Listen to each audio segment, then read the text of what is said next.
Hi there. What I want to do in this video is a pretty informal, fairly unplanned discussion of some critical movements in the golf swing related to forces and related to swing planes. So let's start this off by examining the equipment that we use. In my opinion, totally determines what kind of swing we're going to use. So for example, if golf clubs had no shaft angle, if all golf clubs were vertical, you can imagine that we would stand much closer to the golf ball than we do now. We would probably bend over much more than we do now. And obviously the plane of the swing would be very upright, and I believe we'd be very limited to how much rotation we could use, because the more we stand like this, the harder it is to rotate. So be close to the ball, very vertical swing, probably would not be able to hit the ball nearly as far. If we could play golf with a horizontal stick, then the rules would probably state that every shot except shots on the green would be hit from a very high tee. So we would stand the most upright that we could stand. The swing plane would be the most horizontal that we could make. And the only limitation would be how far could we turn our club away from the ball and still be able to see it.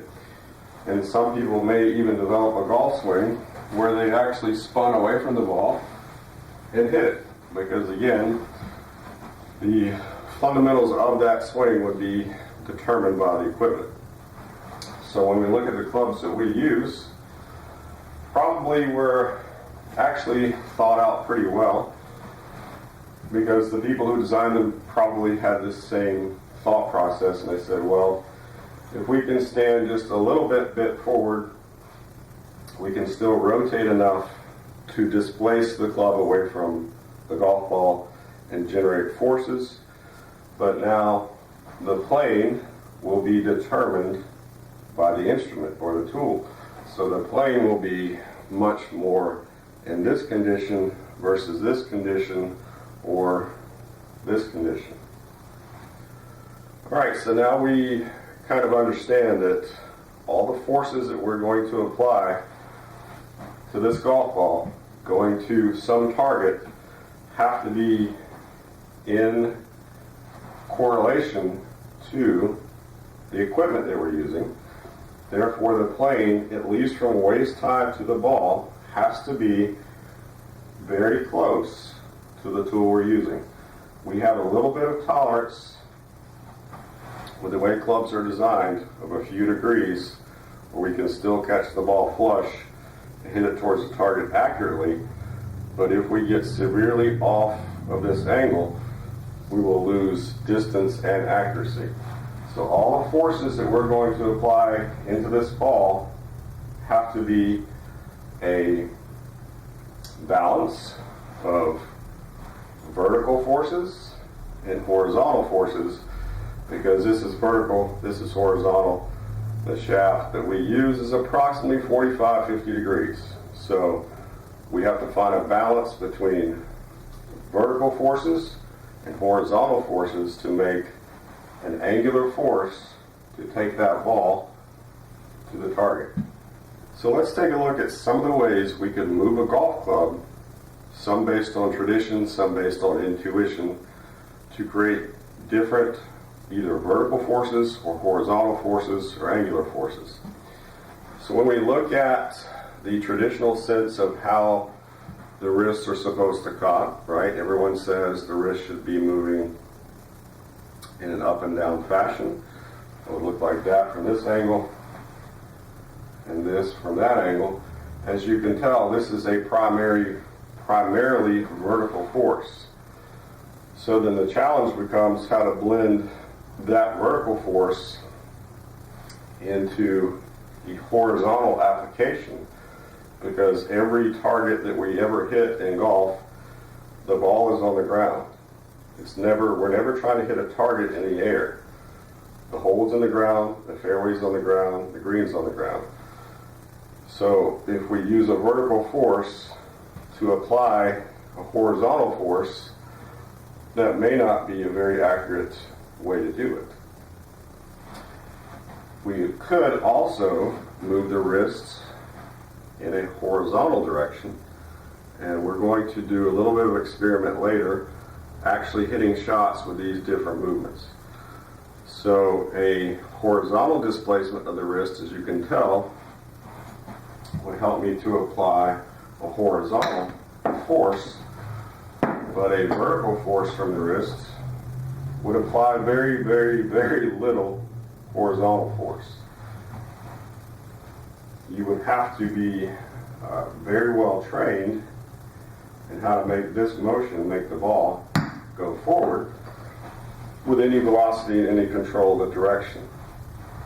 So now we understand the wrist alone can displace the club vertically, horizontally, or in some balance between the two to create angular force. So if we had to play golf with the wrist alone, we would have to figure out, since every target is a horizontal target, not a vertical target, what would be the best way to apply an equivalent or generous amount of force to hit the ball in a horizontal direction. Would we be more prone to use a vertical force from the wrist or a horizontal wrist? And I think you would quickly deduce that it would be a horizontal force. So that's the wrist. Now what if we looked at the arms? What if we could not use the wrist, we could not use any body turn, and we decided to hit golf shots only from the arms? How much force could we create from arms? That would be primarily a bending of the back arm, and that kind of golf swing would look something like this. As you can tell, this is going to have a more vertical component to it than it would be a horizontal displacement, or maybe an approximate blend of both. We can't really calculate without measuring in inches how much does this club move horizontally away from the target versus vertically away from the ball. But let's just say they're half. So if we use just an arms-only swing, again with no pivot and no conscious cocking of the wrist vertically or horizontally, we could still generate some sort of force into the ball that would hit it some distance. So the wrist alone would produce very little force by themselves. The arms alone would produce probably greater force, but not nearly enough to hit the ball a very long distance. Now let's try to imagine a golf swing that was only turn, that had no arm movement independently, it had no wrist activity independently. That would look from face on, and this has to be carefully planned. So I won't allow any arm movement independent of the torso. I won't allow any arm bending, and I won't allow any wrist hinging. That would look something like, how far could I turn and keep both arms straight, keep the wrists from hinging? Probably that would be the limit of the swing. From face on and then down the line. Trying to feel no arm hinging, no wrist hinging. That would probably be the end of the motion. Back and through. We could probably generate a fair amount of force, and that force would be based on how fast we could spin the body. Now, some interest may be,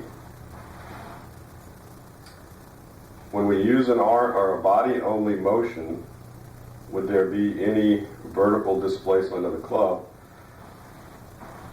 from a standard golf posture, as I'm trying just to turn my body and not fold my arms or fold my wrists. Does the club have some vertical component to it naturally?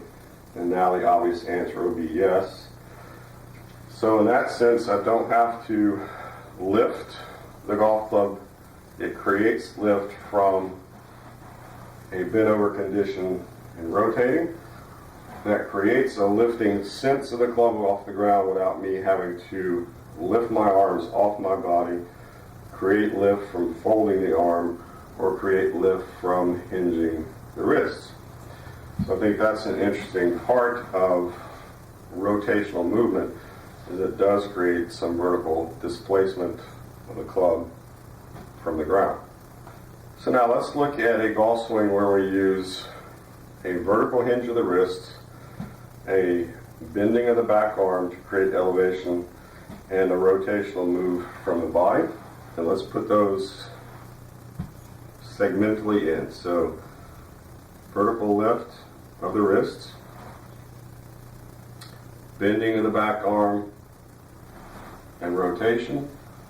As you can see from a face-on view, that would look like a fairly standard swing. Let's look at it from this view. Vertical only wrists, elevating of the club from the back arm, bending, and rotation. So that would create a pretty standard look. If we looked at only a backward hinging of the wrists, a folding of the elbow, and a turn of the body, you see they actually look very much the same. Now, to make the golf swing easier to understand, what I often do with people is have them make a horizontal to the ground swing, because in my opinion, the only difference in this address is the angle of the spine, but I could calculate a fairly reasonably accurate motion of the golf swing from standing up. So if I created a initial vertical force in the wrist, you see that would immediately take the club severely above the plane. If I took a little bit of backswing with some right arm fold and some turn, you can see to get back to a horizontal condition, I would have to unhinge back in a downward fashion. So if we were hitting a ball off a high tee, my tendency would be to hit the ball down into the ground off of this tee, and that would be very effective to create a horizontal force. Since I'm standing up, I would obviously be wanting to create a horizontal force, not a vertical force. Vice versa, if I was to use a horizontal displacement of the wrist with some back arm fold, with some turn, then as I returned, I would have a tendency to unload on a more horizontal direction, which would give me more horizontal force, which would lead me to be a better player in this scenario. So the point of this discussion is not to necessarily change your opinion on what kind of wrist movement you use, but to again help us understand that any golf swing is based on the equipment that we use, and therefore must be a blend of horizontal and vertical components to produce an angular direction of the club, which would lead us to have the most force created into the ball and the most accurate force. So what we're going to do is turn on the simulator here in a few minutes, and we're going to test each component on its own to see which creates the most force and when is it important to apply which force. But before we get to that, let's discuss back on the horizontal plane. If I use some sort of wrist component, some sort of back arm component, did that create lift? And you would obviously say, well, yes, the club is getting higher. And now if I created a body turn, as we can see, that creates more horizontal force in this direction, not very much vertical force. So for every swing, again, we have to blend and figure out the timing of the blend between the vertical forces and the horizontal forces to create angular force. So that's why, in my opinion, it's very dangerous to, even if you have a beautiful standard looking top of swing, if you apply too much vertical force, either from arm pull or from early wrist uncocking, you will have a problem with swing play because you have already destroyed the blend or the timing of the blend to create enough horizontal force into the ball versus, excuse me, a more pivot related downswing would have an earlier application of horizontal force, and then the brain would probably instinctively blend in the correct amount of vertical force. And that's really the main thing I'd like you to get from this discussion, is that the better players that you will see have a more precise blend of rotational force and less use of vertical forces in their swing, versus the higher handicap player is going to have a lot more vertical force early and a stagnant use of horizontal force. And since, again, the primary motivator for distance has to be a horizontal application of force, you not only lose accuracy, but you lose a lot of distance. Okay, so what I want to do here is, this will not be highly scientific, but at least somewhat scientific in that we can control the environment. We can control the hitting surface, the equipment, the ball. We have no wind or any changes from the outside environment. Going to hit shots with different components, and then we're going to see exactly about how much force we can produce from each segment independently to get an idea. Can we really hit it that far from the arms and wrists, or can we hit it further from the body, or is it actually the precise blend of all three that produces the best distance and accuracy in the game that we play? Okay, so I'm going to start with vertical wrist hinging only. No body movement, no arm movement. This will be fairly challenging, but we'll hopefully be able to get some sort of distance number on this. Again, I'm not going to use arm lift, I'm not going to use body turn. Just going to try to apply a force from a vertical hinging of the wrists. Okay. 6 yards from that experiment. Now I'm going to use horizontal displacement of the wrist away from the ball without any lift, without any turn. Allow me to feel this for a second, because I don't want to introduce any other components. Okay. So 16 yards in that scenario. Now can I create a movement of the club with no active hinging of the wrist in any direction, but just an application of an arm movement. When I mean arm movement, I mean only arms, no displacement with horizontal body motion. And this will take a couple of feels, because I want to cancel out everything else. Okay. So that gave me 29 yards. Now can I create a body only force in this swing with no arm hinging, no wrist hinging? So I'd be feeling very stiff armed and trying to only use the rotational or horizontal production of force. Okay.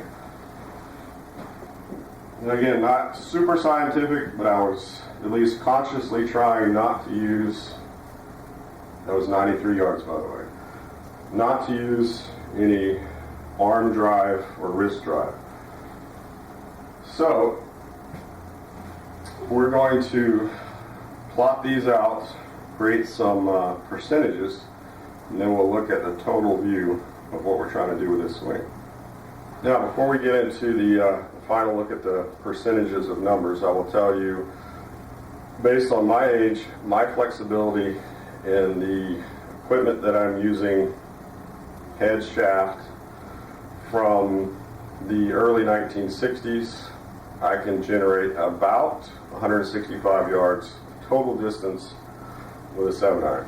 So we're going to use that baseline number as an approximate average, and we're going to calculate how much distance does each component actually put into the total distance of this golf swing. Okay, let's take a look at this pie chart here. What I've done is segment the different components. So if we look at the dark green, vertical wrist will apply or supply about 4% of the total distance requirement. Horizontal wrist would be about 10%, so we could say the total, because there is some blend of horizontal and vertical wrist activity, would be about 14%. In yellow, the arms would be 18%.